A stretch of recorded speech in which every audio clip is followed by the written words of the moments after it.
Welcome to the Michael Singer Podcast, presented by Sounds True, in partnership with Shanti Publications. For more information about Michael Singer's work, access to all prior episodes, and information about upcoming releases, we invite you to join us at michaelsingerpodcast.com.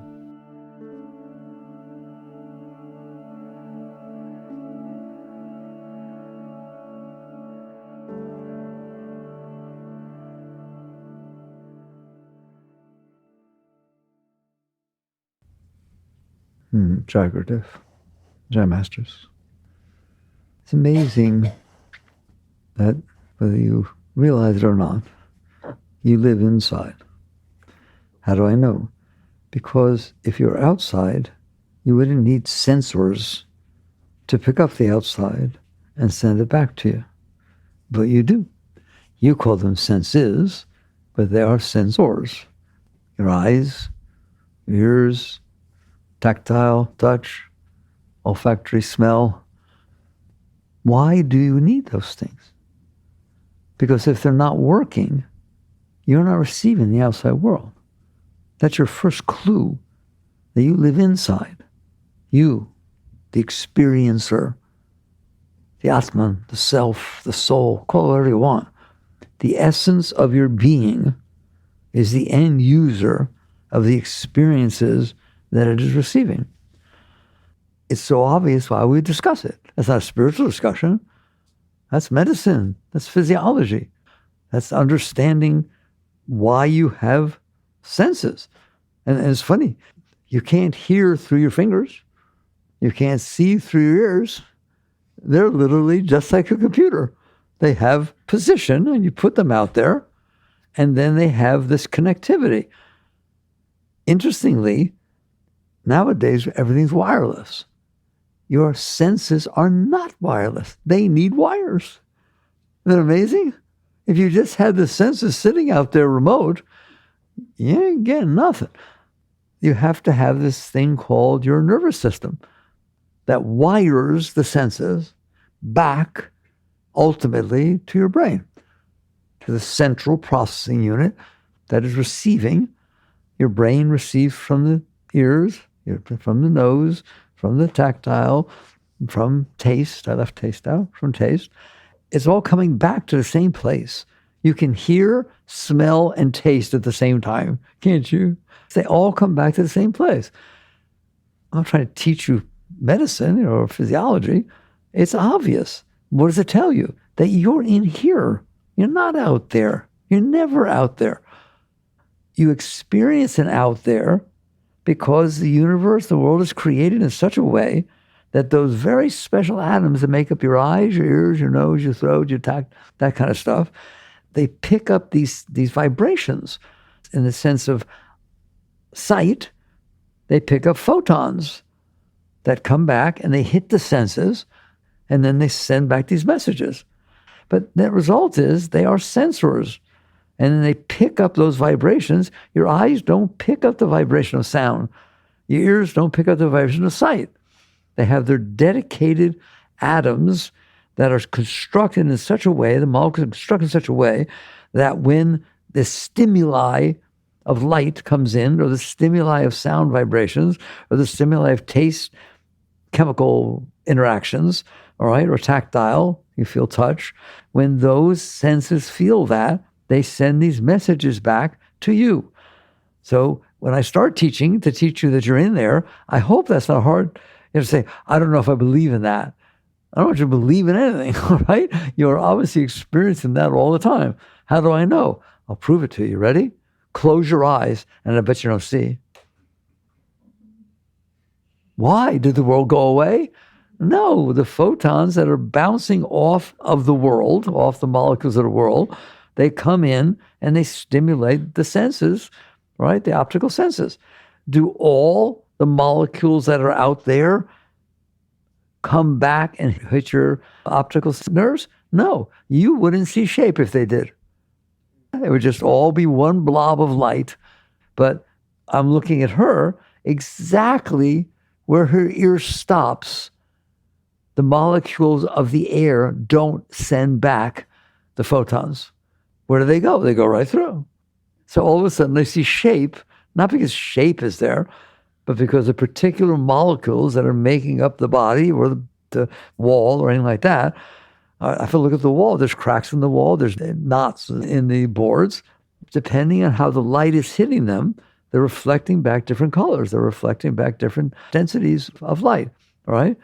If I remove a board and it goes to the outside, I say, oh, a board is missing. How do you know? Because it's not sending back the photons, right? That's true of all your senses. Why are we talking about that? Because I don't want to have to convince you that you're in there. You're obviously in there. You're the end user. You're the receiver of all this stuff. Okay, now let's get a little more interesting. Is that the only thing you experience in there? I know you never think about you being in there, but obviously you're in there. Is that the only experience you have, you in there, that which is coming in through your senses? You wish. There's some other culprits in there. What do you mean? Who could get in there? Thoughts and emotions. Are they out here? Can't touch them? Can't see them? I can't see hers. You can't see mine. So you are in there and you're receiving what's coming from the senses, and you're receiving the thoughts that are created in there and the emotions that are created in there. You don't do well with those things. And that's what we're going to talk about. Right now, you can learn to be okay with the world. I mean, the color is slightly different, what she's wearing than what he's wearing. You can handle it.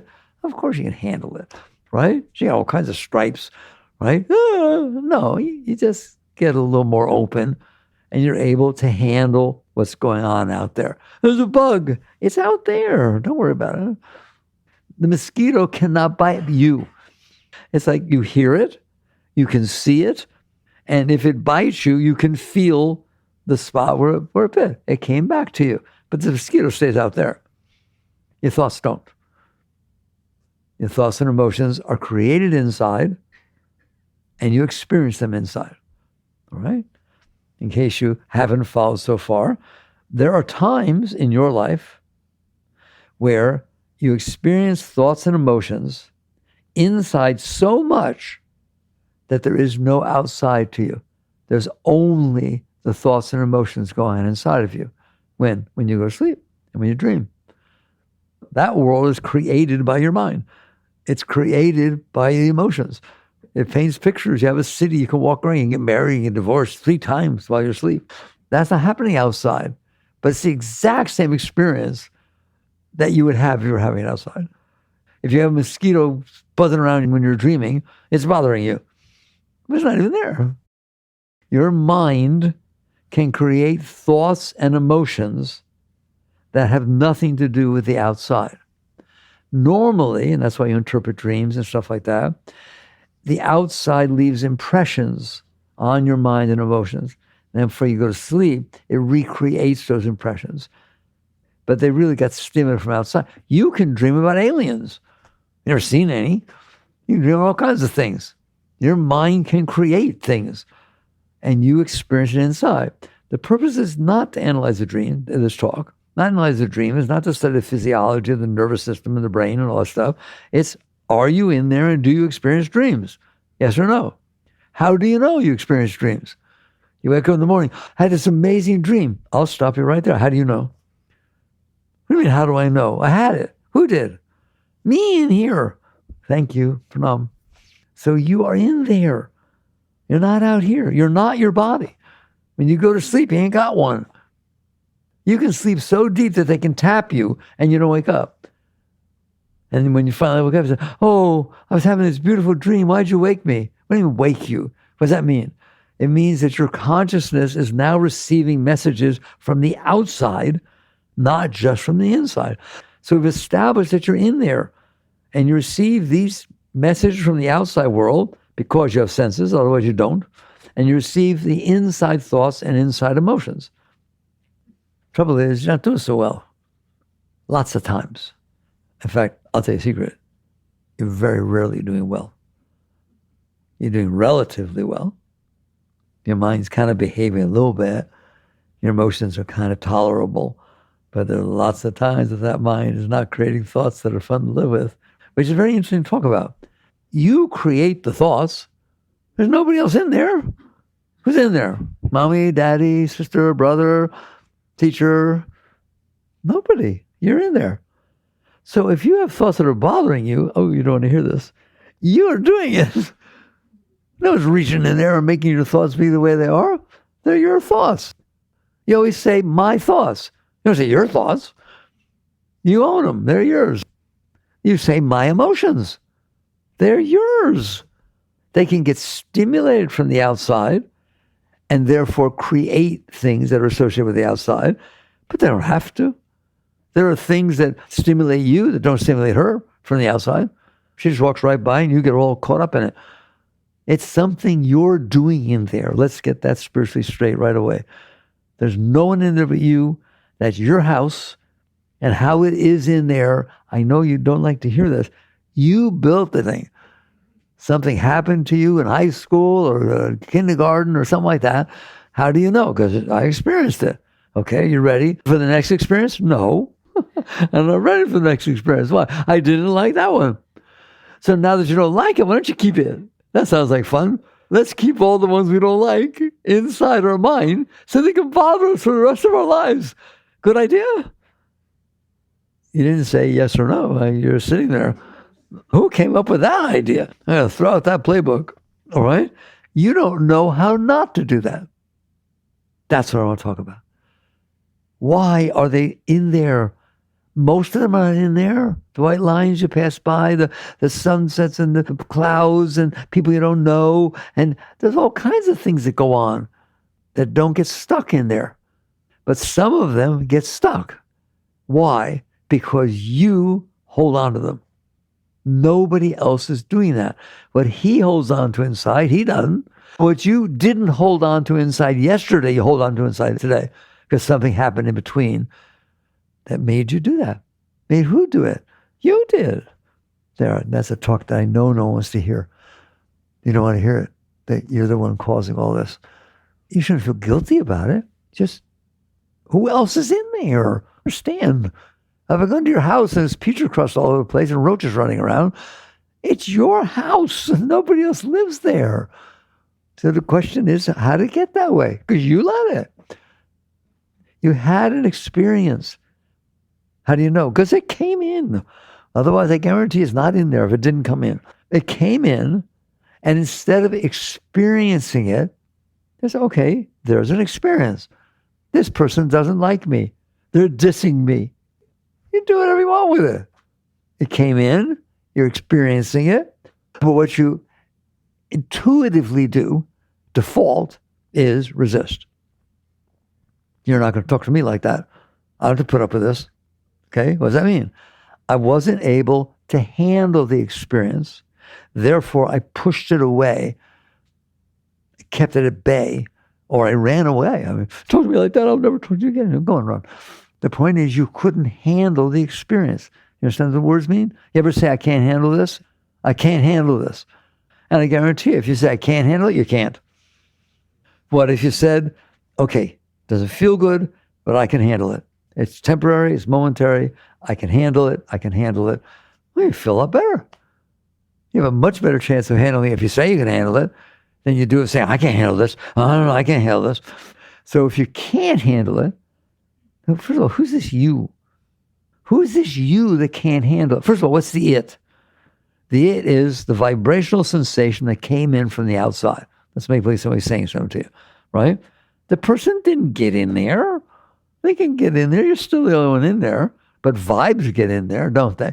Just exactly like physics. The vibrations come through. They get picked up by the senses. And then the whole nervous system is that those vibes, if you will, emotional or vibrational, call them whatever you want, they come in and they come back to the central processing unit of the brain. I'm going to talk to you later. They go much further than that, which is not what science at this point understands. So more and more they're starting to. It doesn't stop at the brain. It comes in and you experience it. You in there. First I said, I can't handle this. What's the yes? I can't handle this. It means what came in. And what do you mean you can't handle? I love that. I would have a whole hour talk on that sentence. I, what's the I? It's supposed to be you. That's what the I represents, isn't it? The subject, the final receiver, I, is you in there. So if you say, I can't handle it, and the it is what came in from the outside, what are you doing in there first that can't handle it? How do you know you can't handle it? You know, don't you? Because it's not comfortable. Because you're needing to experience it, what somebody said or didn't say or did or might do. It comes in and has a vibration. This is the essence of it. Has a vibration that when you experience it, you say, no way. I do not want to experience this. Or to be fair, I want to experience this. In your presence, I love what I feel. Don't go away and don't talk to anybody else because I want to experience this, not I don't want to experience it. Yes or no? You have that going on in there, right? Much more they don't want, believe me. But we'll get into that and stay on topic. So you're in there, it comes in, and you are the one that's experiencing it. It's you. You can sit there and say, no, I can't handle it. My mother talked to me that way and I didn't like my mother. You can do that. But still you in there that's saying, I can't handle this. And then what you do, your natural tendency is just like the deer run away and the possums run away and the raccoons run away, the birds fly away. Everybody's running away, aren't they? Why? Because they can't handle. Go walk up to a wild deer. See how that works. Man, we'll stay there. Why am I going to hurt them? I love them. That's not what they feel. That's not what they experience. They experience fear. Okay? Can they handle the fear? Obviously not. They're running away. So they don't have to experience it. God, anybody want to listen? Do you run away? Do you? So you're in there doing things. You in there. And one of the things you do is when something comes in, you either resist it or cling to it. It's very Zen. What does resistance mean? I don't want to feel this. Well, too bad, buddy, because it happened. No, I don't have to feel it. Oh, wait, you can't make it not have happened. How do you not feel it if it happened and you're not liking what it feels like, which means you are feeling it? What do? I push the vibration away. I do not need it to come all the way up to me. I have will. I have the ability to focus this energy that I have inside. You don't even think twice about it. Do you suppress things? Do you push things away? Do you cling when you want something to happen? Do you do this act of will? When you do that act of pushing away, it doesn't finish. It can't. You stopped it. You dammed it up. You dammed what up? It's a real thing. The energy that you're experiencing that came in from the outside, which got stimulated from the outside, is obviously a real thing, or you would not be able to handle it. You know, it's not real with everything, right? But that's not what you're saying. You're saying it's a real thing, it's vibrating, and I don't like the vibration, and I am not going to tolerate that vibration. I'm going to use my will inside, a power you have, to push it away. That's the base of suppression, repression, denial, and just basically resistance. I'm talking to you. I don't like what you're saying. You can see darn well I don't like what you're saying. My vibration is changing. My sitting is changing. In other words, I'm resisting what you're doing. This is the essence of spirituality. It's your everyday life. It's every second of your life. You do this all the time. You're in there and you try to protect yourself from what? From these vibrations that you're not comfortable with. And that's the essence of what we're talking about. There are things that come in that you're not comfortable with. There are things that come in that you're comfortable with. That's like the foundation of life and the foundation of spirituality. The fact that you have differentiated those two things, that which you want to come in and that which you don't want to come in, runs your whole life. Not only when you're experiencing them, but you don't want to experience the ones that happened before that you didn't like. That's the whole psychology basis. You've had past experiences and you know you didn't like them and you don't want it to happen again. So now I'm out here manipulating the world so that, yes, it comes in, but I don't want that to come in. You want to go to the party with so-and-so? No, I don't want to. Why? Last time when I didn't have a good time. Oh, there you go. Maybe he was in a bad mood. Maybe he's a wonderful person. You don't care. I didn't feel good afterwards. I don't want it to happen again. You're very quick with that too, aren't you? And you build this model inside of yourself Inside, we're talking about outside and inside, and now inside, you build a model of what I like and what I don't like. And then you go way further. It's not enough to have the model of what I like and what I don't like. I need to figure out how to make the outside world be a way that I like it and not be a way that I don't like it. And that has just defined your life. That's how you make decisions. That's how you fear. I'm not going to talk about it. I hope you're following me. Yes or no? Do you do that? Have you ever not done that? And that becomes what it's like to live in there. That's not fun. I guarantee you that it's not fun to live in there that way. Even desires are not fun. Okay, that's what I wanted to talk about. Desires and fears. We got the groundwork, right? There you are. You feel fear when it comes in. You feel desire. When you feel desire, it means it's good, you like it, then you cling to it. I don't want it to go away. And you do everything you can to make sure that you don't blow it by behaving a certain way because you want it to be that way. That a person or whatever, right? Person, place, thing, job, it doesn't matter. Finance, it doesn't matter. And then otherwise it's not comfortable and you want it not to be that way. Do you relate to what I just said? Let's say you're a money person. You're watching the stock market. You're watching all these things. If it goes up, oh boy. If it goes down, oh. So now you have to figure out what should you do with your money so when it goes up, you get it. And when it goes down, you don't lose it. There you go. Go be a financier. But the net result is, do you see what I'm saying? This is where tension comes from. It's where anxiety comes from. It's where all of it comes from, is the fact that you can't handle. What do you mean I can't handle? You just said, if I like it, I can handle it. Yeah, but you can't handle it not being there. You can't handle somebody who comes up to you and says, I've never told you, but I'm so attracted to you. I've been since we were in kindergarten, right? But I've been embarrassed to tell you. You walk on water. It's the most beautiful thing. How you doing in there? Pretty nice, right? Until they walk to the next person and say the exact same thing. How you doing now? You see what I'm saying? It's like you have a way that makes you feel okay, and it's very sensitive. Can I ask you that? Are you sensitive? Can your heart open and close very, very easily based on what's going on outside? Can you feel fear really easily? Can your mind think of situations that make you feel fear? It doesn't even have to be happening. Are you catching on while we're talking about this? You live in there. What kind of place is that to live? And the answer is obviously not very nice because you're trying to manipulate the world so that when it comes in, it's the way you want it to be. And it's not the way you don't want it to be. And that is a heck of a struggle, isn't it? You're in there struggling. As like Buddha said, all life is suffering. You mean you break your arm and you get sick? You suffer. Nobody has to do anything, you suffer. You think about dying, you suffer. I can't handle the thought of death. Well, then there's something wrong with you because you're going to die.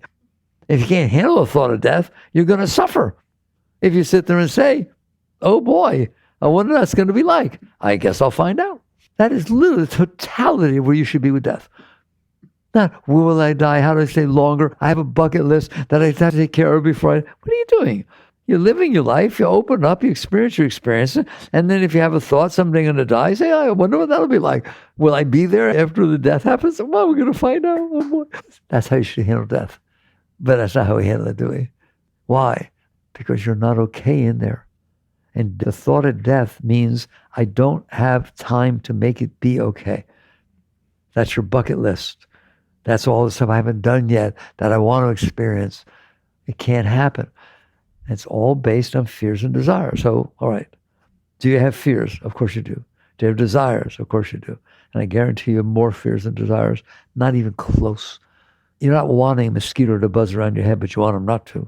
You don't care about the car that's driving in front of you at the speed limit and using their blinkers, like 98% of them, but you sure don't like when they don't use their blinker or when they're driving 15 miles below the speed limit. If the temperature outside is between 68 and 73, if that's where you're at, you don't even think about it. It's fine. It's wonderful. If it's 22 degrees or it's 97 degrees, you're complaining. So there's way more negativity than positivity. That's why it's so hard to live in there, because you've set these parameters that said it has to be just this little box. And then if it's that little box, sometimes the little box can send you into ecstasy. Oh my God, you've been away and I thought you weren't going to come back and you came back. How would that happen compared to somebody walks by that you don't know and you're scared of? It's like You put bars on your windows to make sure the people you don't know that you might not like don't get in. You don't take them off because somebody might show up that you like. So it's a mess in there because you built up all these things that you don't want to experience. Those are your fears. And you built up very few things, but still they're there, that you feel if this were to happen, I'd be okay. I ask you a question, honestly. Has anything ever happened the way you wanted it to and you got excited about it? Yes or no? How long did it last? Is that it? I don't need anything else for the rest of my life? You're lucky if it lasts a very short period of time. So you see, I just wanted to paint the picture. I told you, you're in there. What's it like in there? Help! Help! All right? It's true. I'm sorry. I'm not being negative. Buddha's the one who said all life is suffering. All right? And what is the cause of suffering? Preference. The cause of suffering is not the outside world. Because that which causes her to suffer turns her on. And that which caused her to suffer yesterday turns her on today. And so you get down to the point you realize it is not the outside world that's causing me to suffer. It's the fact that I have concepts and views and preferences and hopes and dreams and fears inside that are not being met or are being matched by the outside. That causes suffering. Is the interaction between, let's get that right. The interaction was actually happening outside and how you want it to be or don't want it to be inside. If they don't match, you suffer. Have you noticed? And to whatever degree they don't match, you suffer. And that's not fun. And what do you do about it? Try to manipulate people, places, and things outside so they be the way that makes you feel better. How high can you get that way? Not very high. Not spiritually. Why? Because you're in there working, struggling, anxiety, tension, fears. There's only one way to be okay. That's not a way to be okay. Well, what if I get what I want? Okay, come back and talk to me about it later. You're never going to get what you want. One, it doesn't happen. Why would it happen? What? Okay. Why would what you want to happen happen? You didn't create the world. You didn't create everybody in it. You didn't create how they think and what they like and how they feel that day. Why would what you want in there that you made up be happening outside? If you haven't noticed yet, it's not. Right? What's the probability when you wake in the morning, everything you want to happen is going to happen? How about zero? I mean, every once in a while, something, oh, look, it matches. What do they say? A broken clock is right twice a day. Okay? First of all, I'm not being tough on you. Do you understand that what you want to happen is not going to happen? Have you noticed over the course of your life that the vast majority of time, unless you manipulate it, control it, try to do something, it's not just going to happen to be that way. The weather's not going to be what you want. People are not going to act the way you want. It's going to be the way it is. I don't know. It's very zen. Things are the way they are. But because they don't match what you're doing inside. Let me get that again. What is suffering? The dichotomy between what is actually happening that comes in and what you want or don't want to be happening. So depending how big that gap is how much you suffer. I want to go to dinner. I'm dying to eat Chinese. I just want to eat Chinese. And your husband and wife comes home. They say, oh boy, I'm all excited about Italian. And you look in there and you say, okay, fine. I won't have Chinese. I can handle it. You're not suffering. Or you sit there and say, why do you always want Italian? I want Chinese. And I never get it my way. Let's have an argument. And then they're suffering. It's all the difference, the gap between what's happening out there, coming in, and what you want to be happening out there, isn't it? And you can't handle that. And so what you do is try to control the world. The world better behave, better be the way I want it to be. And so, of course, that causes suffering. Sometimes it does. But what you do, and I like it, and it's positive, it's good, right? You sit there and say, well, it's not the way I want it to be, but if I keep working at it, someday it will be. You said that when you were 12, all right? By the time you were 15, you wanted something different totally. You don't even understand what's going on in there. It is never going to be the way you want it to be. And if it is, it's not going to last very long. Why? Because the world is changing all the time. People's minds are changing. Things are happening. You have experiences. You can't glue the thing down and say, this is what I want. Here it's happening. I got 2 kids in the thing, and the husband does this, and nobody does that. You hear me? You try, don't you? You try to nail that sucker down. it's a motion picture. It's not a photograph. It's not a snapshot. It keeps changing. You keep changing. He keeps changing. Everybody keeps changing. I love my job. I got fired today. Did you expect that? No. How are you doing? I'm suffering. Okay. What if you wanted to get fired because you hated the job? I'm ecstatic. It's the combination between what's actually happening out there and what your relationship to it is. And if your relationship is, I don't want that happening, it's not what I ever wanted, then you suffer. If it's, oh, that looks promising, not only got what I want, it's promising. He didn't say no. Now you're a positive person. There you go. You're positive thinking. He didn't say no. The boss didn't say no to the raise. The husband didn't say no that we could have Chinese tomorrow. So you still have hope.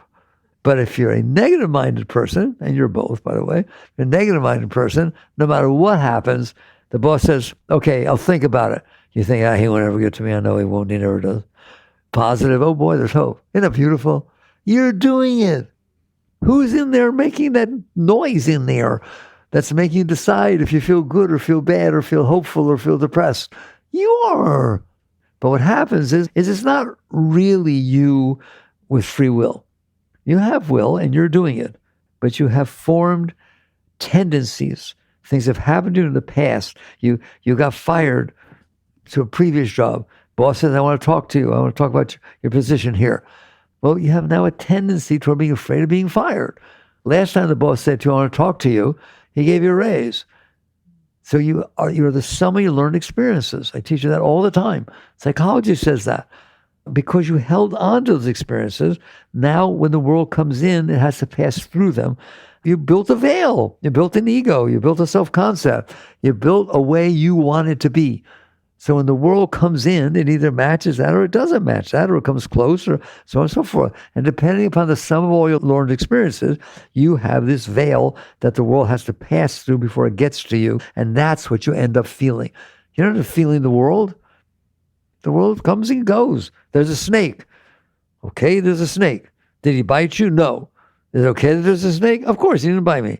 That's not you. There's a snake. I don't ever want to see a snake. A little garden snake. You hear me? But you do this with your mind. And then you expect to be okay. And almost everything you do tends toward the negative. I'm serious.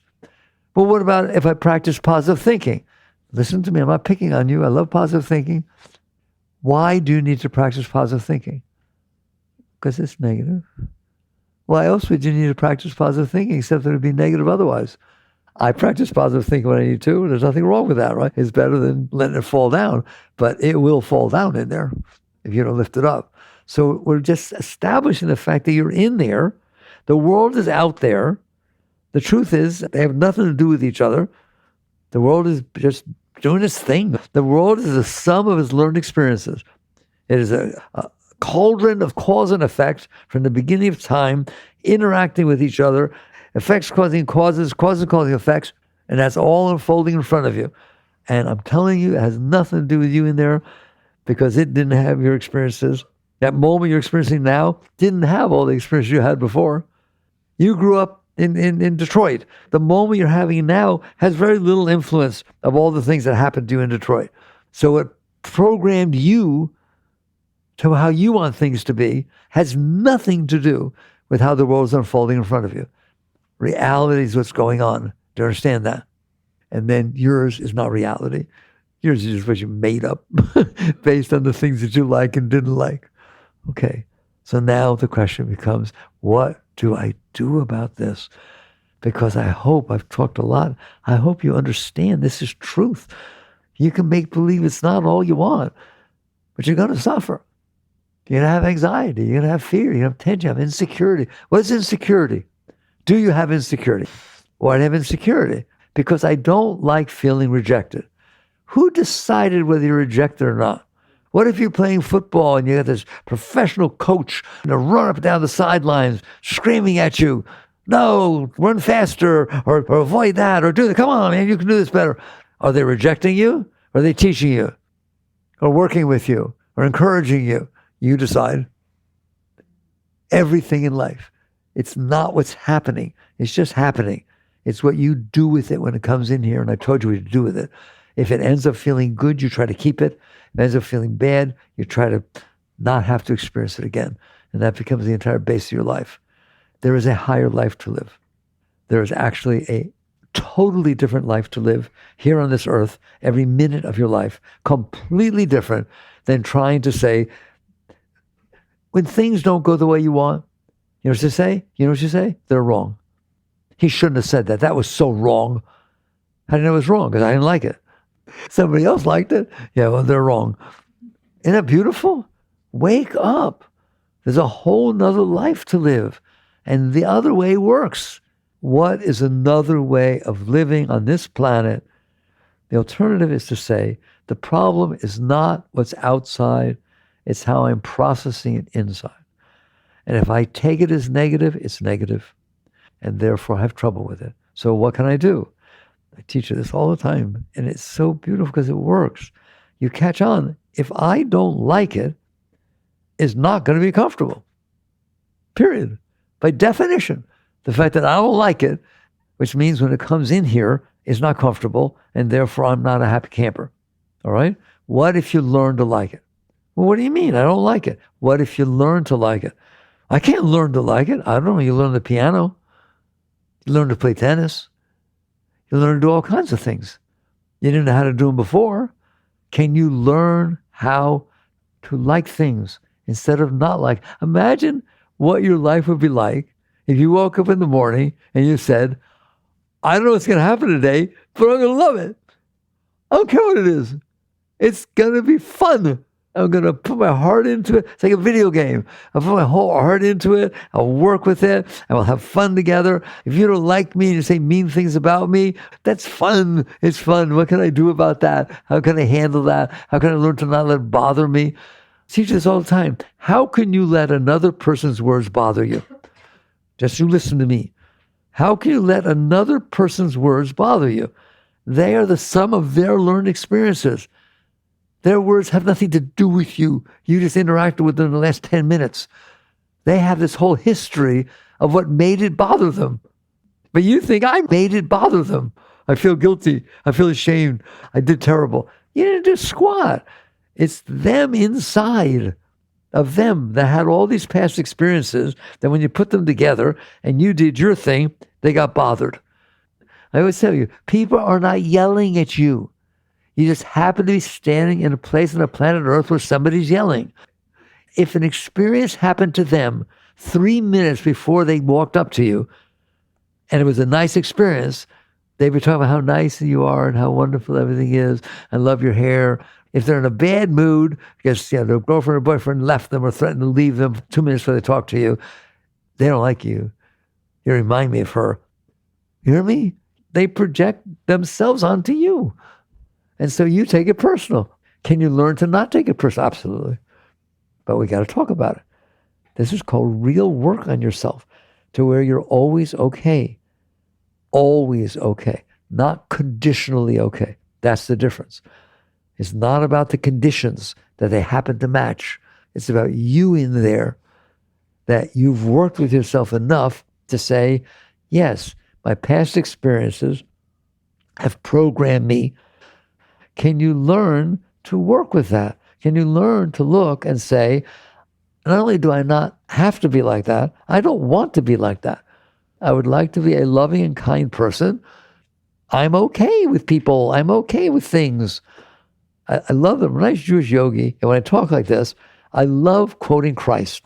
Let you who is without sin throw the first stone. Is that how we live? Not a chance in the world. But you wake up and you realize, I don't want to be like that. I do have that in me. Don't be embarrassed about what you have in you. It's the sum of your learned experiences. Unless you accept that you've been programmed, is there a part of your being that you would like to never tell anybody about? Okay, but it's not your fault.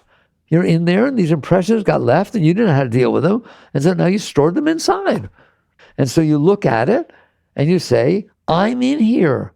It doesn't have to be like that in here. In fact, instead of trying to control the world to match the junk I have inside of me, why don't I work with the junk that's inside of me to get rid of it? And then all of a sudden everything's fine. Because I'm telling you, it will be fine. Right? If you just sit there and say, I can handle it, I can handle it. I can handle whatever's happening. Doesn't mean you don't deal with it. People misunderstand by teaching them surrender or acceptance. If something's happening and it's out of tune and out of, here's an example. You're in an airport and some mother is shaking the kid wrong, abusive level, right? And you used to get shook when you grew up, all right? And it's really bothering you, okay? When you react based on the fact that it's bothering you, I guarantee you will not help that situation. Why? Because you just brought your stuff and added it to the stuff that's making that person be the way they are. Is it possible that you've worked on yourself enough to say, oh, there's your mother or father shaking you, and realize, who knows what's going on? I wasn't here that caused the whole thing. So is there anything I can do now that it doesn't bother me? Doesn't mean I have to feel good, that I'm clear, I'm centered. Those are the words you guys use. I'm centered, I'm clear. Is there anything I can do to help this situation? Maybe you get the police. Maybe you walk up and say something. Maybe you wait a little bit to see what's unfolding, to see whether you need to intervene. I would never tell you what to do because it's based on the situation. But I would tell you this, if you can't handle what's happening, you are not going to do well with it because you can't handle it. What you're going to do is attempt to manipulate the situation so it stops bothering you. Say you're sorry. Mean it. What does that mean? What you said bothered me. You said you were sorry, but I don't believe you. Say it in the way that I believe it. I'm going to say something that makes me feel better about the fact that I couldn't handle what happened. That's about you. That's helping anybody. You're not even trying to help anybody else. You're not trying to find out what the person said it. You're trying to learn more, nothing. You're just trying to say, this bothered me. You make sure it stops. So everything you're doing is for you. It's just pure ego. First, learn to handle things. And they come in. They don't have to feel good. It's not easy, but you learn.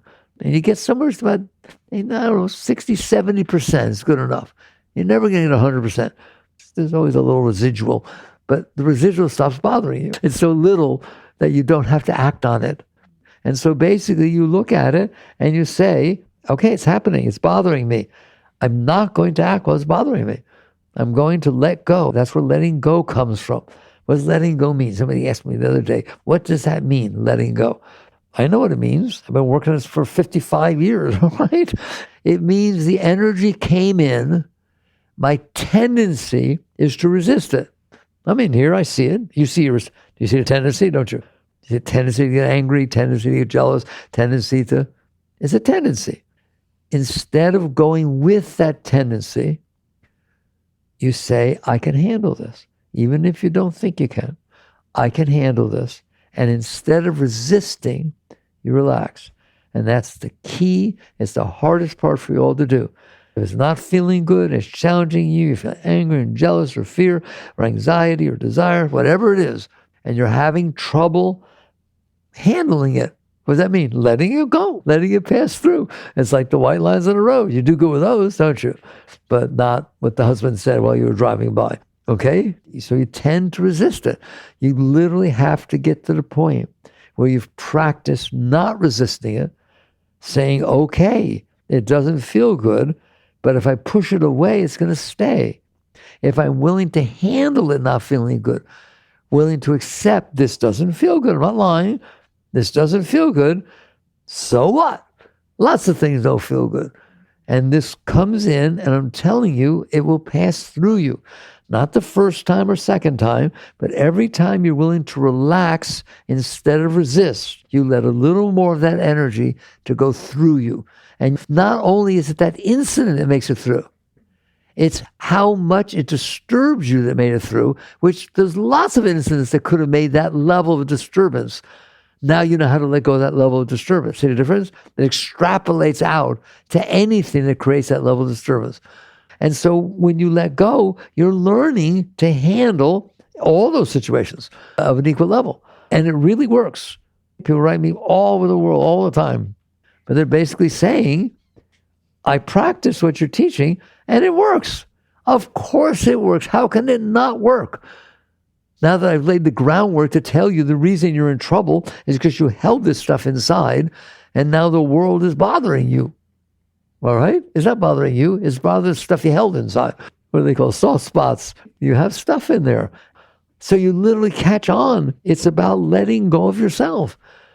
It's about saying, I don't need this stuff in here. I don't care what happened in the past. I can handle it. I didn't handle it, but I can. I can let it go. And the more you let go, the more you can handle. And the more you can handle, the more you can let go. And all of a sudden you're in there letting go to the best of your ability. You will not be perfect.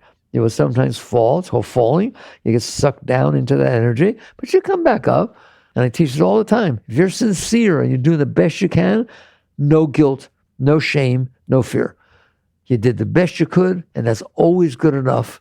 Then you have another shot. Don't believe you'll have another shot at it. Don't worry. It will come back around. But this time you do better. Why? Because I practiced. That's all that's asked of you. You just keep letting go. You keep letting go to the best of your ability. Your best ability is good enough, always. If you're learning to play tennis, it goes in the net. Every time you swing again, you get better. If you learn, that's what you do with this. You just keep letting go, and then all of a sudden, you're not bothered by things as much, right? So you just relax. The key, how do you let go? You relax through the experience of the energy. It's the highest I can tell you. You relax through the experience of the energy, which you used to resist. You don't try to change the energy. Anger is anger. Fear is fear. Insecurity is insecurity. The question is, can you handle it? Because if you can handle insecurity, you feel it for a moment, but you're still there. It passes through. Like freeze up. You learn to handle the experience. It's like the essence of the difference. You're not trying to not feel insecure. You're trying to be okay if you feel insecure. There are times you feel insecure, but if you freak out, and you've changed what you're saying, then I'm sorry that you can't handle things. If you're sitting there and you say something, but they say, no, you're wrong, you realize you are. Instead of saying, no, I'm not, let's go look it up. Okay, you try to find some twisty thing that makes you weren't wrong because you couldn't handle it. What if you don't do that anymore? You say, oh, you're right. You're right, I didn't mean to say that. You handled it. Isn't that better than making sure it doesn't happen? Or making sure not around. Now I'll never talk to the person again who noticed that I said it was wrong. I'm not comfortable with them ever again. You just sit there and say, I can handle what it feels like. But you have to practice. You're not going to do it immediately. Right now, the biggest thing you can't handle, it's not going to all of a sudden handle it. You have to first handle the weather. Handle the driver in front of you. Handle that somebody didn't say what you wanted them to say. Well, so did 8.3 billion people on the planet not say what you wanted them to say. Learn to let go. That's what letting go means. It comes in, you tend to resist. It's the same thing with desire. But I don't want to talk about desire. You have much less problems with desire, right? Because it happens much less. And people say to me, what if something happened that I like? Enjoy it. I don't want to talk about it. But I guarantee you at some point it's going to cause trouble. Because you want it to happen again. Then it will never happen exactly the way it did last time. You'll say, well, I don't understand. It doesn't feel the same. Okay? Of course it's not the same. You're a different person. They're different people. It's like, I'm going to tell you a secret. You will never, ever have the first kiss again. Not with that person. And that first one's kind of magic, isn't it? If you didn't expect it, all of a sudden, boom. Okay, well, don't look for it to happen again. Because it can't happen again. Because it surprised you. And you weren't looking for it. You weren't conditioned. And now you're conditioned for it. And you're waiting to see if it'll happen again and be the same. So it can't be the same. All right. So you just get to the point, you say, this is silly. It's silly being programmed by past experiences.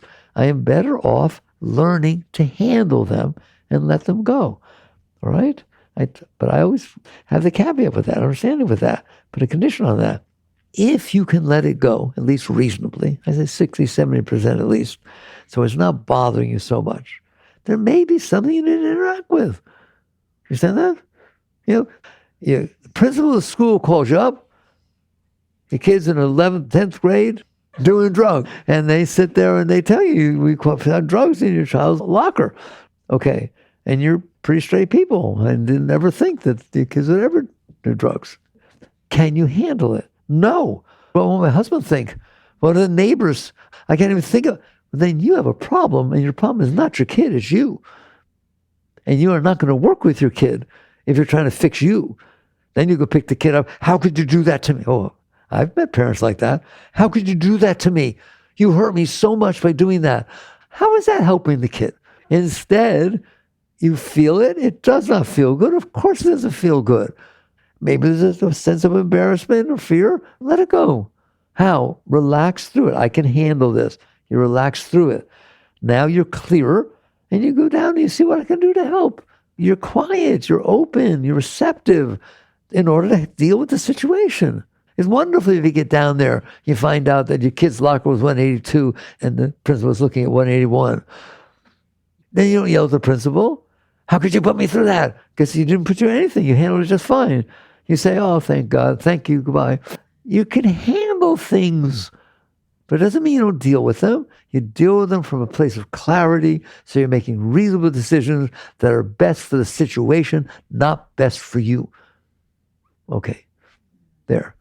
I got to where I wanted to talk, which is it's about fear and desire running your life, trying to recreate what you desire, trying to stay away from what you fear, and there's no way it works. Never, no chance in the world, because the world is always changing, and you're changing, and everybody else is changing, and you can't nail that sucker down. There's not a chance in the world, and you know it. Okay, instead, you learn to handle things. If I can handle them, they're not a problem. If I can't handle them, they are. So maybe I should learn to handle them. And I told you how. It's that easy. You will feel the tendency to resist or cling. Relax. Ooh, I hope it bothers you to even say it. Instead of touching it that way, just fall back, very zen, very judo, let it go through. Wow. At first it's scary to do that. And then you learn to do it. And all of a sudden that's scary at all. Because behind that energy, there's the most beautiful energy you ever experienced rushing up inside of you. You were blocking it. And when you're willing to get rid of the blockages, you're going to feel that Shakti pouring up inside. All right. It's recordative.